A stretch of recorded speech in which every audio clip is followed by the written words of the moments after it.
नमस्कार विद्यार्थी मित्रांनो, कसे आहात? मजेत ना? आणि आपला आपुलकीचा प्रश्न अभ्यास करताय ना? करायलाच पाहिजे, कारण मी अक्षय सर घेऊन आलो आहे तू खास तुमच्यासाठी महाराष्ट्र स्टेट बोर्ड इयत्ता 9वी ची लेक्चर सिरीज। आणि आज आपला टॉपिक बघणार आहोत आपण, तो आहे मॅथ्स पार्ट 1 चा लिनियर इक्वेशन इन 2 व्हेरिएबल्स। आता सगळ्यात महत्त्वाची गोष्ट, लिनियर इक्वेशन इन 2 व्हेरिएबल्सच का आपण निवडायचं आहे, तर हा चॅप्टर जसाच्या जसा इयत्ता 10वी ला महाराष्ट्र स्टेट बोर्ड साठी 12 मार्क्स साठी आहे, जसाच्या तसा। परंतु त्याचं जे काही बेसिक आहे ते बेसिक कुठे बघणार आहोत आपण? इयत्ता 9वी मध्ये बघणार आहोत। मग आपण आज या चॅप्टरला सुरुवात करूया। हा चॅप्टर 3 लेक्चर मध्ये डिवाइड केलेला असणार आहे। याचं जे पहिलं बेसिक आहे ते आज आपण पहिल्या लेक्चर मध्ये बघणार आहोत। तर सुरू करूयात, लिनियर इक्वेशन इन 2 व्हेरिएबल्स। आता हा चॅप्टर शिकत असताना सगळ्यात पहिल्यांदी लेट्स रिकॉल हा सेक्शन तुमच्या बुक मध्ये दिलेला आहे। लेट्स रिकॉल म्हणजे नेमकं काय? लिनियर इक्वेशन इन 2 व्हेरिएबल्स हे शिकण्याआधी आपल्याला काय माहित पाहिजे? लिनियर इक्वेशन इन 1 व्हेरिएबल म्हणजे काय हे आपल्याला माहिती पाहिजे। लिनियर इक्वेशन इन 1 व्हेरिएबल हा चॅप्टर आपण इयत्ता 8वी मध्ये शिकलेलो होतो, परंतु त्याचे जी काही गोष्टी आहेत त्या कदाचित विस्मरण झाल्या असल्यामुळे आपण काय करणार आहोत, त्या परत त्याला उजाळणी देणार आहोत। आणि त्यासाठीच पुस्तकामध्ये काय दिलेलं आहे? लेट्स रिकॉल हा सेक्शन दिलेला आहे। मग लेट्स रिकॉल मध्ये काय आहे, तर त्यांनी आपल्याला काही एक्झाम्पल्स दिलेले आहेत। ते एक्झाम्पल्स कसले? लिनियर इक्वेशन इन 1 व्हेरिएबलचे एक्झाम्पल आहेत। मग हे लिनियर इक्वेशन इन 1 व्हेरिएबलचे एक्झाम्पल आपण 1 बाय 1 सोडवणार आहोत। आता याच्यासाठी हे सोडवण्यासाठी काही बेसिक नियम आपल्याला माहिती पाहिजे। जर बेसिक नियम माहित नसतील तर आपल्याला लिनियर इक्वेशन इन 1 व्हेरिएबल सुद्धा सोडवता येणार नाही। मग साइन कन्व्हेन्शनचे काही बेसिक नियम आहेत, आधी आपण ते स्टडी करूया। सगळ्यात पहिल्यांदी एक गोष्ट तुम्हाला माहित पाहिजे, हा बाबा कोणता आहे? इज इक्वल टू चा बाबा, बरोबर। आता हा इज इक्वल टू चा जो काही बाबा आहे याच्यावरती सगळ्या इक्वेशनचे सूत्र आलेत असतात। कसे? तर बघूया। जर ह्या बाजूला प्लस असेल, आता त्याच्या आधी महत्त्वाची गोष्ट काय आहे की इज इक्वल टू च्या डावीकडे एक बाजू आहे आणि उजवीकडे एक बाजू आहे, बरोबर। आता डावीकडे जी बाजू आहे तिला आपण काय म्हणतो? Left hand side, okay. आणि उजवीकडे जी बाजू आहे तिला आपण काय म्हणत असतो बाळांनो? Right hand side, okay. आता जो काही खेळ आहे ना तो ह्या दोन साइड्स मध्ये आहे। ह्या साइड्स मध्ये आहे म्हणजे कसं आहे लक्षात घ्या, कन्सिडर करा, हे आहे तुमचं घर आणि हे आहे शेजारच्याचं घर। आता आपल्याला सवय असते, आपल्या घरात आपण कितीही बदमाश असलो तरी दुसऱ्याच्या घरात गेल्यावर आपण एकदम सभ्य असतो। ती गोष्ट इथे येते, आपण आपल्या स्वभावाचं जसं परिवर्तन करतो तसंच हे जे साइन कन्व्हेन्शन आहेत हे सुद्धा यांच्या गुणधर्मामध्ये काय करत असतात? बदल करत असतात। जेव्हा ते LHS पासून कुठे जातात? RHS कडे जात असतात। मग ते गुणधर्म आपल्याला बेसिक माहिती पाहिजे। आता सगळ्यात पहिला गुणधर्म कोणता आहे? प्लसचा। प्लस जेव्हा लेफ्ट हँड साइडला असतो किंवा राईट हँड साइडला, कुठल्याही साइडला असू शकतो, जेव्हा तो त्याच्या घरातून दुसऱ्या घरात जातो तेव्हा त्याचं साइन कन्व्हेन्शन काय होत असतं बाळांनो? चेंज होत असतं। म्हणजे हा जर प्लस आहे तर याचं राईट हँडला जाऊन साइन कन्व्हेन्शन काय होणार आहे? मायनस होणार आहे। त्याच पद्धतीने दुसरं, जर हा इकडे मायनस असेल, हा लांबड पलीकडे गेल्यानंतर काय होणार आहे? प्लस होणार आहे। या बेसिक गोष्टी आपल्याला माहिती पाहिजे। तिसरी गोष्ट, तिसरं साइन कन्व्हेन्शन कुठलं आहे? मल्टिप्लिकेशन। जर लेफ्ट हँड साइडला मल्टिप्लिकेशन असेल तर ते राईट हँड साइडला गेल्यानंतर काय होत असतं? त्याचं डिवायडेशन होत असतं। त्याच पद्धतीने नेक्स्ट आहे तुमचं डिवायडेशन। हे जर डिवायडेशन एका बाजूला असलं, दुसऱ्या बाजूला जात असताना त्याचं काय होत असतं?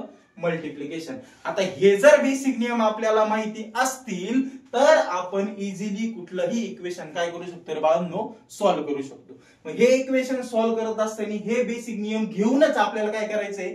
लिनियर इक्वेशन इन 1 व्हेरिएबलचे प्रॉब्लेम सोडवायचे आहे। मग बघूयात आपण, आपल्याला दिलेले हे एकदा लक्षात आलंय, परत एकदा रिकॉल करतो, नीट लक्ष दे रे बाबा। इकडे जर प्लस असेल, दुसऱ्या साइडला गेलं तर त्याचं काय होणार आहे? मायनस होणार आहे। इकडे जर मायनस असेल, दुसऱ्या बाजूला गेलं तर त्याचं काय होणार आहे? प्लस होणार आहे।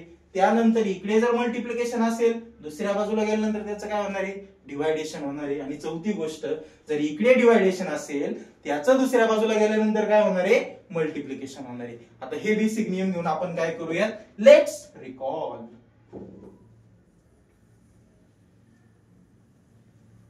ओके, आता पहिलं एक्झाम्पल काय दिलंय तुम्हाला? m + 3 = 5 आणि त्यांनी काय सांगितलंय? You have to find out the value of m। तुम्हाला काय करायचंय? m ह्या व्हेरिएबलची व्हॅल्यू काढायची। आता व्हेरिएबल म्हणजे काय आणि कोएफिशियंट म्हणजे काय? बऱ्याच जणांना यामध्ये पण कन्फ्युजन आहे। कारण व्हेरिएबल आणि कोइफिशियंट जर माहित असतील तरच आपण इक्वेशन सॉल्व्ह करू शकतो. पुढे आपण ते बघूयात. सध्या यावर फोकस करूया. m+3 इज इक्वल टू किती आहे? 5. ओके. आता आपल्याला काय करायचंय, ह्या केसमध्ये व्हॅल्यू कॅल्क्युलेट करायची. कशाची? m ची व्हॅल्यू कॅल्क्युलेट करायची. आता आणखी एक नियम आहे महत्वाचा.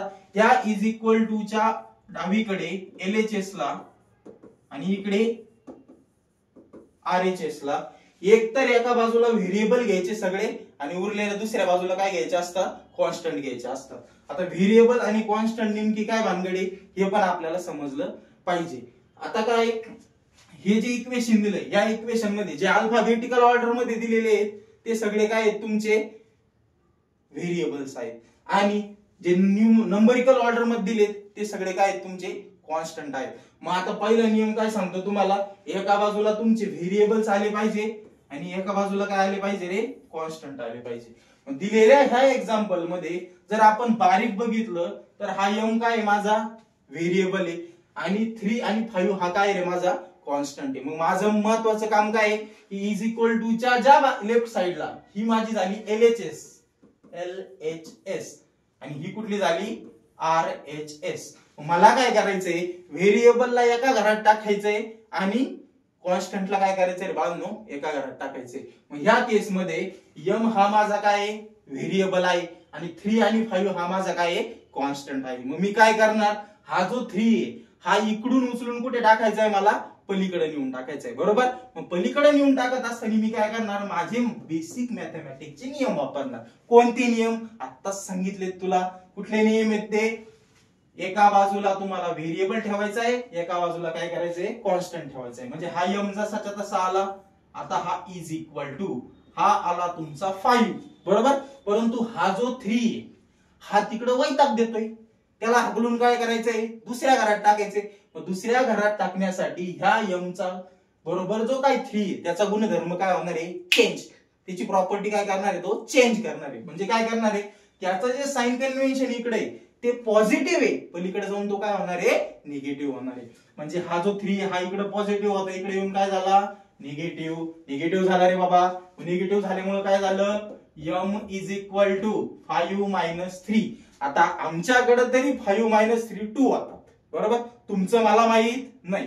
मग 5 - 3 किती झाले रे? 2. मग हे मिळालं मला माझं आन्सर. एकदम सोपं आहे, काहीच अवघड नाही. मग काय होतं आपल्याला? m+3 इज इक्वल टू किती होतं रे बाळांनो? 5. आणि आन्सर मला काढायचं कशाचं होतं? m चं. m चं आन्सर किती आलं माझं? 2. ओके. सिमिलरली दुसरी ऍक्टिव्हिटी दिली आपल्याला. यामध्ये पण जर नीट बघितलं तर काय लक्षात येतंय? आता इथं दिलाय 3y. बरोबर. इथं दिलाय 8 आणि इथं किती दिलाय? 22. एक्झाम्पल काय? 3y + 8 इज इक्वल टू किती आहे? 22. आता जर नीट बघितलं तुम्ही लगेच सांगशाल सर काय जे आकडेवारी मध्ये दिसते ते काय ठरलंय आपलं? कॉन्स्टंट. जे अल्फाबेटिकल ऑर्डर मध्ये दिसतंय ते काय ठरलेले आहेत? आपले व्हेरिएबल्स. मग आता हा 8 काय आहे माझा? कॉन्स्टंट. 22 काय आहे? कॉन्स्टंट. सर या 3y चं काय करायचं? काही नाही, एकदम सोपं आहे.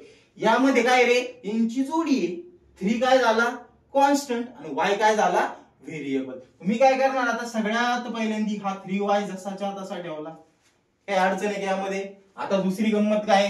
इज इक्वल टू माझा ठरल्याप्रमाणे इकडे किती आहे? 22. पलीकडं काय आहे? 8. मग त्या 8 ला मला इकडे आणायचंय. बरोबर आहे की नाही? मग मी काय करणार? त्याचं साइन कन्व्हेन्शन बघणार. पलीकडे साइन कन्व्हेन्शन काय रे बाळांनो? प्लस. इकडे येऊन काय होणार आहे? मायनस. म्हणजे माझी फर्स्ट स्टेप काय झाली? 22 - 8. ओके. आता काय लक्षात येतंय माझ्या? Therefore 3y is equal to 22 - 8. 22 - 8 किती होणार आहे? 14. सो माझं इथं आन्सर किती आलं? 14. ओके. आता इथं संपलंय का? नाही. मला कॅल्क्युलेशन मध्ये व्हॅल्यू कशाची काढायची रे बाळांनो? व्हेरिएबलची. इथं व्हेरिएबल आणि कॉन्स्टंट दोन्ही पण आहे. मग मला व्हॅल्यू काढायची जर y ची असेल, ही काढलेली व्हॅल्यू कसली झाली रे बाळांनो? 3y ची झाली. मग मला काय करायला लागेल? परत बेसिक नियम वापरावा लागेल. मग आता नियम असा आहे की ह्या y सोबत हा दलिंदर प्राणी इकडे काय करतोय? याचं इथं काही काम नाही. मग हा जर याला मल्टिप्लाय आहे तर पलीकडे जाऊन काय होईल रे बाळांनो? शाबास. काय होणार आहे? डिवाइड होणार आहे. म्हणजे माझा आन्सर काय आलं? y is equal to 14 / 3. म्हणजे मला y ची किंमत काय मिळाली बाळांनो 14 डिवायडेड बाय 3. आता आपण तिसऱ्या एक्झाम्पल कडे जाऊयात. तिसऱ्या एक्झाम्पल मध्ये पण सेम आहे, थोडासा बदल करून दिलाय त्यांनी. आता इथं काय दिलंय x divided by 3 is equal to 2. माझं पहिलं काम काय, मला बघायचं यामध्ये व्हेरिएबल कुठला आहे. व्हेरिएबल कुठला आहे रे बाळांनो, x हा माझा काय झाला व्हेरिएबल झाला, आणि कॉन्स्टंट कोणते कोणते आहेत, 3 हा काय झाला माझा कॉन्स्टंट, आणि 2 पण काय झाला कॉन्स्टंट. मग मला काय करायचंय, व्हेरिएबल एका बाजूला ठेवायचे आणि कॉन्स्टंट एका बाजूला ठेवायचे. मग मी इथं काय केलं, पहिल्यांदी x लिहिला, बरोबर आहे की नाही. आता जो हा डिवायडेडला 3 आलेला आहे हा मला पलीकडच्या घरात न्यायचा आहे. मग हा 3 इकडे काय रे बाळांनो डिवाइड आहे, पलीकडे जाऊन तो काय होणार आहे मल्टिप्लाय होणार आहे. म्हणजे मला काय मिळालं 2 into 3. सो x ची जी किंमत मिळाली ती माझी किती येते 6. ओके. सिमिलरली लास्ट एक्झाम्पल आहे, इथे पण दुसरे एक्झाम्पल सारखंच दिलंय, 2p जसा तसा ठेवला, बरोबर. आता हा इकडे p हा मला इकडे शिफ्ट करायचा आहे, बरोबर आहे की नाही. आता हा जो p आहे हा इकडे याचं साइन कन्व्हेन्शन काय आहे पॉझिटिव्ह, इकडे जाऊन तो काय होणार आहे बाळांनो निगेटिव्ह.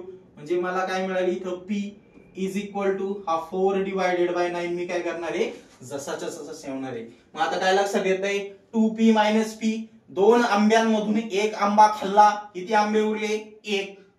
कन्सिडर करा p म्हणजे आंबा. मग काय लक्षात येतंय 2p मायनस 1p, काय आन्सर आलंय खाली, काय शिल्लक राहिला फक्त तुमचा p is equal to answer किती आलं रे बाळांनो 4 divided by 9. This is very simple. हे आहे तुमचं linear equation in one variable. अशा प्रकारे हे linear equation in one variable सोडवलं जातं. पुढे बघूयात. आणखी लेट्स रिकॉल मध्ये काही वर्ड प्रॉब्लेम पण दिलेले आहेत. वर्ड प्रॉब्लेम हे फार इम्पॉर्टंट असतात. आता वर्ड प्रॉब्लेम मध्ये काय म्हटलं त्यांनी बघूयात आपण. Which number should be added to obtain 14. असा कोणता नंबर आहे which number should be added to obtain 14. आता इथं असं थोडा एक्झाम्पल मध्ये चुकी झालेली दिसते. Which number should be added to 10 म्हणूया, बरोबर, टू ऑब्टेन 14. आता काय which number should be added to 10 to obtain 14. म्हणजे 10 मध्ये असा कुठला नंबर मिळवला जेणेकरून मला आन्सर किती येणार आहे बाळांनो 14 येणार आहे. मला काय करायचंय आधी हे इक्वेशन लिहून घ्यायचंय. मग मी काय करणार आहे, मला जो नंबर काढायचा आहे त्याला मी काय करतो x मानतो. मग मी काय म्हणणार इथं लेट अस कन्सिडर जो काही नंबर आहे, बरोबर, द नंबर इज त्याला काय मानणार बाळांनो मी x मानलं. ओके. मग मला आता हे इक्वेशन लिहायचंय. Which number should be added, which number आपण काय धरलेला आहे तो नंबर x, बरोबर. शुड बी ऍडेड म्हणजे काय रे बाळांनो प्लस, कुठे ऍड करायचा आहे तो 10 मध्ये. So 10 is equal to answer किती आलं पाहिजे मला 14. म्हणजे मला इथं काय फॉर्म झालंय linear equation in one variable form झालेलं आहे. म्हणजे x plus 10 is equal to किती आलंय आपलं 14. मला आता हे सॉल्व्ह करायचंय. हे linear equation in one variable कसं सॉल्व्ह करायचं ते आपण आताच बघितलं, एकदम सोपं आहे. या केस मध्ये माझा x हा काय झाला रे बाळांनो व्हेरिएबल झाला, आणि 10 आणि 14 काय झाला कॉन्स्टंट झाला. मग मला काय करायचंय व्हेरिएबल एका बाजूला ठेवायचे आणि कॉन्स्टंट एका बाजूला ठेवायचे. मग मी काय करणार यामध्ये x इज इक्वल टू हा 14 जसाच्या तसा, आणि हा जो 10 पलीकडे गेलेला आहे 10 याला मला उचलून कुठे आणायचंय दुसऱ्या घरामध्ये आणायचंय. म्हणजे मी काय करणार याला प्लसचा इकडे येऊन काय झाला minus. Therefore x is equal to answer किती आलंय माझं 4. आणि हे आन्सर आपलं काय आहे करेक्ट आहे, कारण आपल्याला माहिती आहे 10 मध्ये 4 मिळवल्यानंतर उत्तर किती येतंय रे 14 येतंय. म्हणजेच काय when we added 4 in 10 what we get 14. Got it. आता दुसरे एक्झाम्पल बघूयात आपण. दुसऱ्या एक्झाम्पल मध्ये काय म्हटलंय त्यांनी which number should be subtracted from 8 to obtain 2. म्हणजे काय रे, आता जो काही नंबर दिलाय त्याला परत मागासारखंच काय म्हणणार आपण let us consider the number is काय मानूयात त्याला परत x मानूयात. आता सांगितल्याप्रमाणे आपल्याला काय सांगितलंय त्यांनी which number should be subtracted from 8. म्हणजे सुरुवातीला काय येणार आहे 8. सबस्ट्रॅक्टेड म्हणजे काय रे बाळांनो मायनस, आता काय सबस्ट्रॅक्ट करायचं आहे आपल्याला इथून, x टू ऑब्टेन 2, म्हणजे आपल्याला काय मिळालंय 8 minus x is equal to 2. आता यामध्ये हा 8 इकडे पॉझिटिव्ह आहे, लेफ्ट हँड साइडला जो आहे तो राईट हँड साइडला गेल्यानंतर काय होणार आहे बाळांनो, निगेटिव्ह होणार आहे. म्हणजे आपला आन्सर काय येणार आहे इथं, minus x is equal to 2 minus 8. So what we get, minus x is equal to minus 6. Minus minus gets cancel. So what we get, x is equal to काय मिळालं आपल्याला, हे मिळालं 6. म्हणजे आपल्याला माहिती आहे 8 मधनं 6 मायनस केल्यानंतर आन्सर किती येणार आहे बाळांनो, आपलं 2 हे आन्सर येणार आहे. ओके, सोपा आहे, काही अवघड नाही. त्यानंतर आता आपल्याला बघायचंय how to form equation. Equation कशा प्रकारे फॉर्म केलं जातं. आता नेहमी लक्षात ठेवायचं, इक्वेशन फॉर्म करण्यासाठी मी मगाशी सांगितले 2 गोष्टी आपल्याला फार महत्वाच्या आहेत. सगळ्यात पहिली गोष्ट जी आहे ती आहे तुमची व्हेरिएबल, की नेमकं व्हेरिएबल काय आहे, आणि दुसरी गोष्ट कुठली रे बाळांनो, कॉन्स्टंट. एक असतो व्हेरिएबल आणि एक असतो कॉन्स्टंट. मग आता मेन मुद्दा कुठे आहे, व्हेरिएबल. व्हेरिएबल कसा ओळखायचा तुम्हाला मी मगाशीच सांगितलं. काय रे, व्हेरिएबल हा काय असतो, variable in the form of काय असणार आहे तुमचा, अल्फाबेट असणार आहे, बरोबर. अल्फाबेट ऑर्डर मध्ये व्हेरिएबल असतो. आणि कॉन्स्टंट कसा असतो रे, कॉन्स्टंट जनरली काय असतो, it is a mixup of काय तुमचं, आयदर इट इज अल्फाबेट और it is in numerical shape. Okay, आता तुम्ही म्हणशाल सर इकडं पण अल्फाबेट आणि इकडं पण अल्फाबेट, नेमकं ओळखायचं कसं, सोपं आहे. कसं, जर नुसता अल्फाबेटिकल ऑर्डर मध्ये व्हेरिएबल असेल आणि तो जर एकटाच असेल तर तो काय असणार आहे, व्हेरिएबल असणार आहे. कसं, कदाचित असं देऊ शकतात एक्स वाय झेड. ओके, हे काय झाले माझे व्हेरिएबल झाले. परंतु जर कॉन्स्टंट ओळखायचं, कॉन्स्टंट सोपं आहे, 1 2 3 dot dot dot dot dot up to, हे जर माझे न्यूमेरिकल फॉर्म मध्ये असेल तर मी इझिली जे काय आहे कॉन्स्टंट ओळखू शकतो. परंतु जर अल्फाबेटिकल याच्यात आला तर तुम्हाला हे कन्फ्युजन व्हायला नको की नेमकं दिलेलं व्हेरिएबल आहे की नेमकं दिलेलं काय आहे, कॉन्स्टंट आहे. नाही रे बाबा, एकदम सोपं आहे. कसं लक्ष द्यायचं, नेहमी लक्षात ठेवायचं, जर अल्फाबेटिकल ऑर्डर मध्ये व्हेरिएबल दिलेला असेल तर तो एकटा नसतो, त्याचं लगीन झालेलं असतं. कोणासोबत, व्हेरिएबल सोबत. म्हणजे कसं, ती नेहमी इन द फॉर्म ऑफ काय असणार आहे, ax. ओके, म्हणजे काय लक्षात आलंय, हा जो आहे हा आहे माझा व्हेरिएबल आणि त्याच्या समोर जो आहे तो माझा काय रे बाळांनो, कॉन्स्टंट आहे. तो सिंगल कधीही येत नाही. सिंगल आला तर तो व्हेरिएबल आहे. जर आणि जेव्हा तो अल्फाबेटिकल ऑर्डर मध्ये कॉन्स्टंटला यायचंय तर त्याला तसं येता येत नाही, त्याला लग्न करूनच यावं लागतं. मग ही गंमत कशी आहे, ax. दुसरं एक्झाम्पल सांगायचं झालं तर काय झालं रे, by. by मध्ये काय झालं, y हा काय आहे तुमचा, शाबास, काय आहे व्हेरिएबल, आणि b हा काय झाला, कॉन्स्टंट. तर ही बेसिक गोष्ट लक्षात ठेवायची. या व्हेरिएबल आणि कॉन्स्टंटच्या मदतीने आपण काय करत असतो, नेहमी कुठलंही इक्वेशन काय करत असतो, फॉर्म करत असतो. ओके, नेक्स्ट आता rules for linear equation in 2 variables. नेमकं लिनियर इक्वेशन इन 2 व्हेरिएबल्स नेमकं काय हे आपल्याला जे काही मेथड्स आहेत त्यानुसार आपल्याला काय करायचंय, जाणून घ्यायचे. मग ते जाणून घेत असताना आपल्याला काय करायचंय, त्याचे बेसिक 4 रूल्स आहेत ते आपल्याला माहिती असायला पाहिजे. ते बेसिक 4 रूल्स काय आहेत ते आपण 1 बाय 1 बघणार आहोत. आता सगळ्यात पहिला रूल आहे तुमचा, the equation must having 2 variables. आता रताळ्यांनो तुम्हाला मी व्यवस्थित सांगितलेलं आहे काय रे, व्हेरिएबल काय आहे आणि कॉन्स्टंट काय आहे. मग आता त्यांनी सांगितल्यानुसार काय, the equation must having 2 variables. Equation मध्ये 2 व्हेरिएबल असायला पाहिजे म्हणजे पाहिजे. त्यानंतर दुसरं काय, the constant in front of variable must be 0. Constant in front of variable म्हणजे मी आता मगाशी नाही सांगितलं का तुम्हाला, ax by काय, constant in front of variable. इथं पण काय दिसतंय, constant in front of variable. म्हणजे व्हेरिएबलच्या समोर जो काही कॉन्स्टंट येणार आहे त्याची किंमत 0 नको. हा कितवा एक्झाम्पल, सॉरी हा कितवा नियम झाला तुमचा, दुसरा नियम. आता तिसरी गोष्ट काय, the power of the variable must be 1. त्या प्रत्येक व्हेरिएबलचा जो इंडायसेस आहे, जो काही पॉवर आहे तो नेहमी काय असायला पाहिजे रे, 1 असायला पाहिजे. म्हणजेच काय ax⁻1 बरोबर by⁻1 ह्याच पद्धतीने असायला पाहिजे. असं नको ax². या ठिकाणी काय झालंय, जो व्हेरिएबल दिलाय त्याचा पॉवर किती आहे बाळांनो, स्क्वेअर आहे त्याचा, म्हणजे किती आहे 2 आहे. मग ह्या केस मध्ये याला लिनियर इक्वेशन म्हणता येत नाही. नेहमी काय लक्षात ठेवायचं, लिनियर इक्वेशन मध्ये जो कोणता व्हेरिएबल आहे त्याचा पॉवर नेहमी काय असतो रे, 1 असतो. ओके. नेक्स्ट आहे तुमचं the equation must be in the form of. आता इक्वेशन नेहमी आहे ती कुठल्या फॉर्म मध्ये असायला पाहिजे, ax² प्लस ax² नाही येणार, it must be in the form of ax plus by is equal to c. नेहमी त्याचा जो काही साचा आहे तो कशा फॉर्म मध्ये पाहिजे, ax plus by is equal to c. यात काय लक्षात आलंय, वरचे तिन्ही नियम आहेत बघा बरं कसे. पहिला नियम काय सांगतो, the equation must having 2 variables. 2 variable आहेत x आणि y. काय अडचण आहे यामध्ये. त्यानंतर the constant in front of variable must be,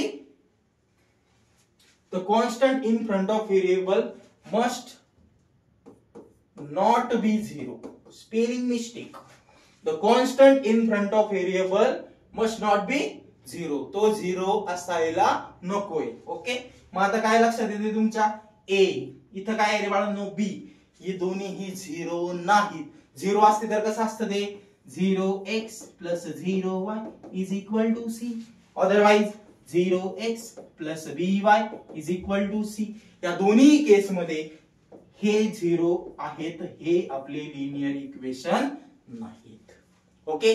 आता तिसरं काय, the power of the variable must be 1. जर नीट बघितलं तर इथं असणारा व्हेरिएबल आहे x आणि y.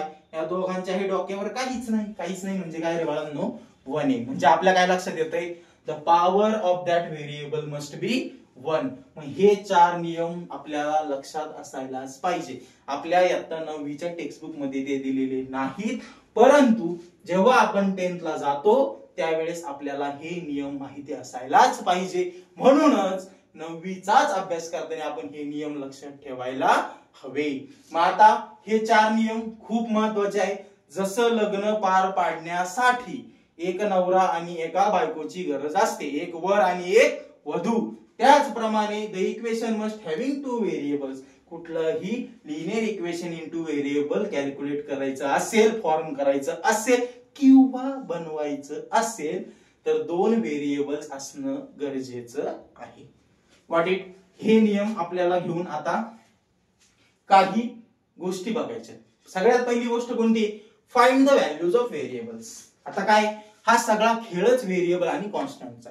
मग आता काय रे, find the value of variable. इथे काहीतरी ऍक्टिव्हिटी दिली बुक मध्ये आपल्याला. काय म्हटलंय, on the glasses of the following spectacles write the numbers such that their sum is 42 and difference is 16. आता ह्या ऍक्टिव्हिटी मध्ये त्यांनी ते आन्सर सुद्धा दिलेला आहे. त्यांनी काय सांगितलंय की खाली तुम्हाला काहीतरी एक वर्ड दिलेला आहे, त्या वर्ड नुसार तुम्ही काय करा, इक्वेशन तयार करा, ते इक्वेशन सॉल्व्ह करा आणि काय करा, find the value of variables. त्या व्हेरिएबलच्या किमती काढा आणि आलेल्या किमती कुठे टाकायच्या आहेत, ह्या चष्म्याच्या वरती टाकायच्या. माझ्या चष्म्यावर टाकू नका.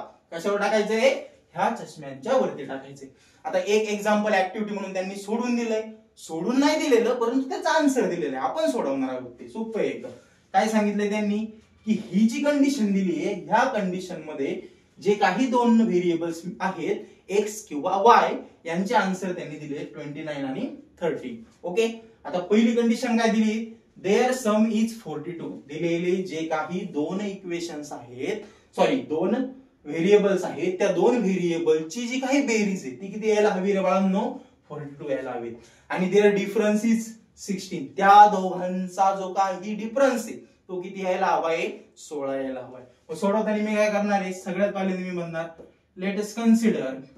जसं लग्नामध्ये शुभमंगल सावधान गरजेचं असतं तसं लेट अस कन्सिडर हे वर्ड प्रॉब्लेम मध्ये गरजेचंच आहे. Let us consider what the numbers R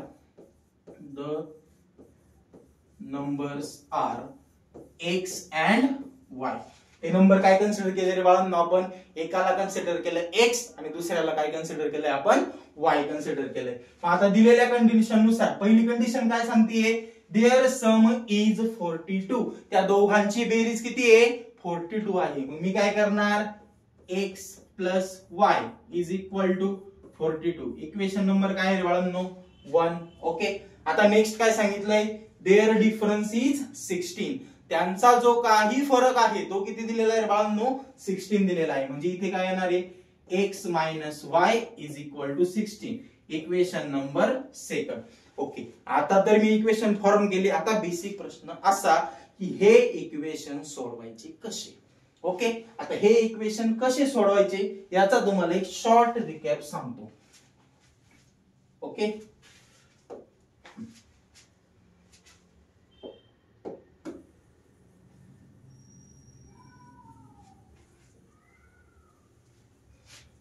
आपल्याला काय करायचंय? दिलेले दोन इक्वेशन सोडवायचे आहेत. पण इक्वेशन सोडत असताना काही बेसिक नियम आहेत ते आपल्याला माहिती असायला पाहिजे. Equation let us consider equation आहे ax plus by is equal to c. हे एक इक्वेशन दिलेलं आहे आपल्याला. आणि आणखी एक इक्वेशन दिलेलं आहे तुम्हाला दुसरं ax minus by is equal to c. हे दोन काहीतरी इक्वेशन दिलेले आहेत. मग आता रूल काय सांगतोय की दिलेले जे काही दोन इक्वेशन आहेत त्यामध्ये सगळ्यात पहिल्यांदा काय करायचं? एक तर इक्वेशन 1 आणि इक्वेशन 2 मध्ये एकतर x सारखा करून घ्यायचा किंवा काय सारखा करून घ्यायचा? y सारखा करून घ्यायचा. आता जर इक्वेशन मध्ये x आणि y ह्या दोन्हीपैकी एकही जर सारखा दिलेला असेल दोन्ही इक्वेशन मध्ये तर त्यामध्ये काहीही करण्याची गरज नाही. परंतु जर ते वेगवेगळे आहे तर त्यांना सारखं करायला लागतं. एक्झाम्पल बघूयात. आपल्याकडे इथे असेल suppose 3x plus 6y is equal to 9 आणि दुसरं दिलंय x plus 6y is equal to 10. बरोबर. आता ह्या इक्वेशन मध्ये काय लक्षात येतंय? x जरी सारखा नसेल तरी कोण सारखा दिसतंय रे बाळांनो? y हा सारखा आहे. म्हणजे इथं बदल करण्याची गरज नाही. परंतु जर इक्वेशन असं असतं 3x plus 6y is equal to 9 आणि 2x plus y 2y is equal to 10. आता ह्या कंडिशन मध्ये जर बघितलं तर x पण सारखा दिसत नाहीये मला आणि y सुद्धा सारखा दिसत नाही. मग ह्या केस मध्ये काय करायला पाहिजे? आयदर मी x तरी सारखा करणार आहे किंवा y तरी सारखा करणार आहे. ओके. मग ह्या केस मध्ये मी काय करणार? x सारखा जर मला करायचा असेल तर मी काय करणार आहे? ह्या इथं 2 आहे आणि इथं किती आहे? 3. मी काय करणार आहे? x च्या गोष्टी बघणार आहे. मग ह्या इक्वेशनला मी कितीने मल्टिप्लाय करणार आहे? 3 ने. आणि ह्या इक्वेशनला कशाने मल्टिप्लाय करणार आहे मी? 2 ने. जर तसं केलं तर त्या व्हॅल्यू काय होणार आहे? सेम होणार आहे. मग मी इथं काय म्हणू शकतो? मल्टिप्लाय इक्वेशन 1 बाय इक्वेशन 1 ला काय करायचं? खालच्याच्या व्हेरिएबलने कॉन्स्टंटने मल्टिप्लाय करायचं. खालच्याचा x चा कॉन्स्टंट किती रे बाळांनो? 2. इथं काय येणार आहे? 2 अँड इक्वेशन 2 बाय. आता इक्वेशन 2 ला कशाने करणार? वरच्याच्या कॉन्स्टंटनी. तो किती रे? 3. मग मला काय इक्वेशन मिळेल? इक्वेशन 1 ला मला 2 ने मल्टिप्लाय करायचंय. 3 2 जा 6. सो 6x प्लस 6 2 जा 12y इज इक्वल टू 9 2 जा 18. मिळालंय हे नवीन इक्वेशन. याला मी म्हणतो इक्वेशन नंबर 3. आता काय लक्षात येतंय? जे खालचं इक्वेशन दिलंय 2x plus 2y is equal to 10 याला मला कशाने मल्टिप्लाय करायचंय? वरच्या इक्वेशन मध्ये ज्याला सारखं करायचंय त्याच्या कोइफिशियंटनी. तो किती रे? 3. मग काय होणार? 3 2 जा 6.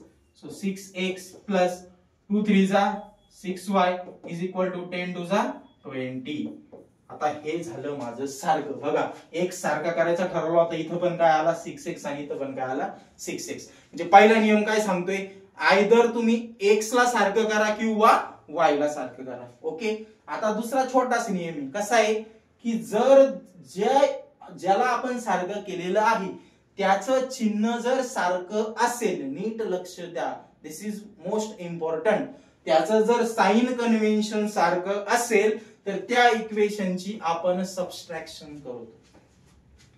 जर चिन्ह सारखं असेल तर त्याची सबस्ट्रॅक्शन करतो. ऍडिशनचे नियम नाही. ते नियम काय सांगतात? जर चिन्ह सारखं असेल तर ऍडिशन होते. परंतु हे इक्वेशनचे नियम आहे. इक्वेशन हे डोक्यावर पडलेलं असतं, त्याचे नियम उलटे आहेत. त्याच्यामुळे कन्फ्युजन व्हायचं नाही.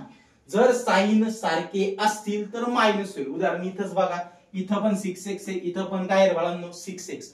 दोन्हींचे पण साइन काय रे प्लस प्लस, म्हणजे या दोन इक्वेशनची काय करायला लागणार आहे मला सबट्रॅक्शन करायला लागणार आहे. दुसरा नियम काय सांगतो, जर त्यांचे साइन कन्व्हेन्शन्स वेगळे असतील, परत एकदा सांगतो, जर त्यांचे साइन कन्व्हेन्शन्स वेगळे असतील तर त्यांची काय होते रे बाळांनो ऍडिशन होत असते. लक्षात आलंय? या बेसिक नियम नुसार आपण काय करणार आहोत, आता दिलेलं इक्वेशन सॉल्व्ह करणार आहोत. आलो आपण आपल्या चष्म्याकडे परत. ओके ओके, आता नीट बघा. पहिला नियम काय सांगतो, एक तर x सारखा करायचा किंवा y सारखा करायचा. आता बघा इथं x पण सारखा आहे आणि y पण सारखा आहे. इथं पण x आहे, इथं पण x आहे, इथं पण y आणि खाली पण y. मग आता आपण याची ऍडिशन पण करू शकतो आणि सबट्रॅक्शन पण करू शकतो. कशी, जर x ला लक्षात घेतलं तर दोघांचं साइन काय रे बाळांनो सारखं आहे, plus plus. Okay, sign convention जर सारखं असेल तर आपण काय करतो, सबट्रॅक्शन करतो. Got it? परंतु इथं पर दुसरं बघितलं तर y पण सारखा आहे, y इथं प्लस आहे, इथं काय मायनस आहे. मग आपण काय करूयात, इक्वेशनची सबट्रॅक्शन जरी केली तरी चालेल आणि ऍडिशन केली तरी चालेल, परंतु ऍडिशन ही आपल्याला सोपी जाईल. मग आपण काय म्हणणार आहोत इथं, ऍड इक्वेशन 1 and 2. आपण काय करूयात, इक्वेशन 1 आणि 2 ची काय करूयात, ऍडिशन करूयात. बघूयात काय येईल. मग x plus y is equal to 42 plus काय रे बाळांनो x minus y is equal to 16. आता काय लक्षात येतंय, x plus x किती झाले 2x, हा प्लस y आणि minus y gets cancel, is equal to 42 plus 16 किती होणार आहे तुमचे 56. 42 प्लस 16 सॉरी किती झाले तुमचे 58. ओके, मग आता काय करायचंय तुम्हाला, हा 2x मगाशी सांगितल्याप्रमाणे याला हा 2 काय मल्टिप्लाय इकडे जाऊन काय होणार आहे बाळांनो डिवाइड होणार आहे. म्हणजे काय येईल तुमचं x is equal to 58 divided by 2. What we get, x is equal to 29. अरे बाबा चष्म्याची एक काच ओके झाली, आलं उत्तर 29. आता काय करायचंय मला, आलेला x ची किंमत कुठल्याही इक्वेशन मध्ये टाकून द्या. इक्वेशन 1 मध्ये टाका किंवा इक्वेशन 2 मध्ये टाका. मग मी काय करतो, आलेली जी काही x ची किंमत आहे ती इक्वेशन नंबर 2 मध्ये टाकून देतो. देऊ टाकून x minus y is equal to equation 2 काय बाळांनो 60 बरोबर. मग आता x ची किंमत किती आहे 29 minus y is equal to 16. आता हा 29 इकडे प्लस आहे, तिकडे जाऊन काय होणार आहे मायनस होणार आहे. So therefore minus y is equal to 16 minus 29. Therefore minus y is equal to याची जी किंमत येते ती किती येते रे minus 13. Minus minus gets cancel, y is equal to किती मिळाला मला 13. काही अडचण नाही, एकदम सोपं आहे. चष्म्याची दुसरी काच सुद्धा आपल्याला मिळाली आहे. एक शॉर्ट रिकॅप सांगतो काय केलंय आपण यामध्ये. सगळ्यात पहिल्यांदा इक्वेशन लिहून घेतले. इक्वेशन लिहिल्यानंतर बघितलं आपण की x किंवा y दोन्ही पैकी कुणीतरी सारखं आहे का. आपल्याला काय दिसलं रे बाळांनो दोन्हीही सारखे आहेत. दोन्ही सारखे आहेत तर मग आपण काय बघितले त्यांचे साइन कन्व्हेन्शन्स बघितले. साइन कन्व्हेन्शन्स बघताना आपल्याला लक्षात आलं की आपण याची ऍडिशन ही करू शकतो आणि सबट्रॅक्शन ही करू शकतो. मग आपण काय केलं सोपं व्हावं म्हणून त्याची ऍडिशन केली.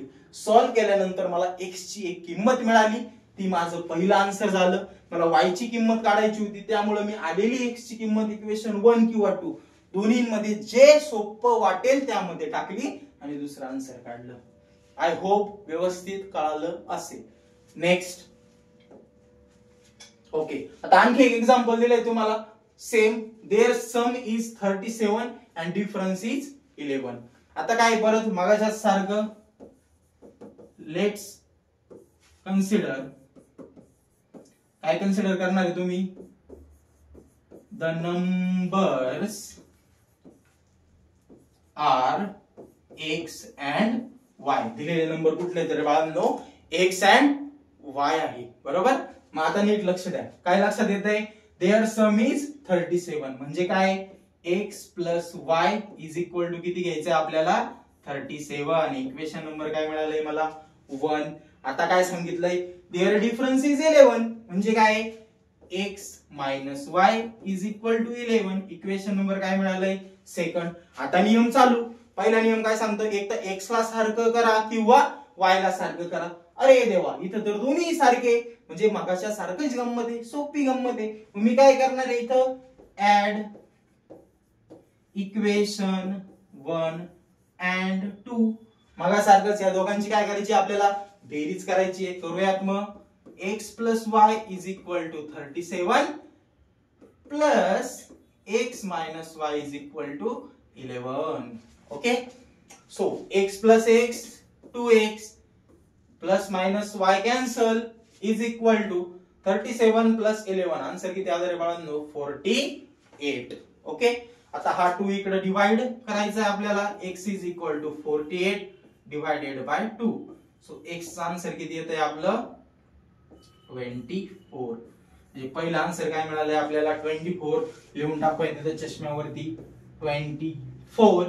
ओके, आता आपल्याला काय करायचंय, आलेला जो काही x ची किंमत आहे ती कशात टाकायची रे बाळांनो, इक्वेशन 1 आणि 2 मध्ये. कशामध्ये टाका, आपण इक्वेशन 1 मध्ये टाकू. काय येईल मग, x चे आन्सर आले आपलं 24 प्लस y जसाच्या तसा इज इक्वल टू किती आलं रे बाळांनो 37. Okay, so y is equal to 37. हा इकडे प्लस, इकडे येऊन काय होणार आहे minus. So 37 minus 24. Okay, so y is equal to किती व्हॅल्यू मिळाली मला y ची 13. बरोबर का. ओके, मग आता एक मिळाला 24, दुसरा मिळाला 30. आणि जर नीट बघितलं या दोघांची बेरीज किती होणार आहे, देअर सम इज किती होतीये 37 आलंय, आणि देअर डिफरन्स इज किती आहे रे 11. म्हणजे अशा प्रकारे हे एक्झाम्पल सोडवले जातात, जास्त काही अवघड नाही. आता नेक्स्ट दिलंय तुम्हाला होमवर्क साठी. तुम्ही काय करणार आहोत, कुठलाही इथे देअर सम इज कुठलीही एक व्हॅल्यू घ्या आणि देअर डिफरन्स काय करा, कुठलीही एक व्हॅल्यू घ्या. तुम्हाला नियम सांगितले आहे त्या पद्धतीने हे सोडवण्याचा प्रयत्न करा. सो ओके, हे आपलं होतं फर्स्ट लेक्चर. फर्स्ट लेक्चर मध्ये आपण काय काय बघितलं, linear equation in one variable नेमकं काय असतं, ते कशा प्रकारे सोडवलं जातात. त्यानंतर आपण काय बघितलं, linear equation in two variables काय आहे, इक्वेशन कशा प्रकारे फॉर्म केलं जातं, साइन कन्व्हेन्शन्स हे left hand to right hand कसे ट्रान्सफॉर्मेशन केलं जातं. त्यानंतर लिनियर इक्वेशनचे नियम्स बघितले आपण. बेसिक 4 नियम होते, ते व्यवस्थित आपण बघितले आहोत. त्यानंतर आपण काही ऍक्टिव्हिटीज बघितल्या ज्या कशा सॉल्व्ह करायच्या आहेत. आता नेक्स्ट लेक्चर जे असणार आहे ते लेक्चर नंबर 2 असणार आहे. लेक्चर नंबर 2 मध्ये आपण बघणार आहोत की linear equation in two variables हे ज्या दोन मेथड्स आहेत त्याच्या डायरेक्ट मेथड एक आहे आणि सबस्टिट्यूशन मेथड एक आहे, त्या दोन मेथड मध्ये कशा प्रकारे सॉल्व्ह केलं जातं हे आपण लेक्चर नंबर 2 मध्ये बघत आहोत. तोपर्यंत तुम्ही काय करायचंय, तुम्हाला जर ही व्हिडिओ आवडली तर ती तुम्ही इतरांनाही शेअर करा. स्मार्ट ब्रिज ह्या चॅनलला सबस्क्राईब करा आणि अभ्यास करत राहा. धन्यवाद.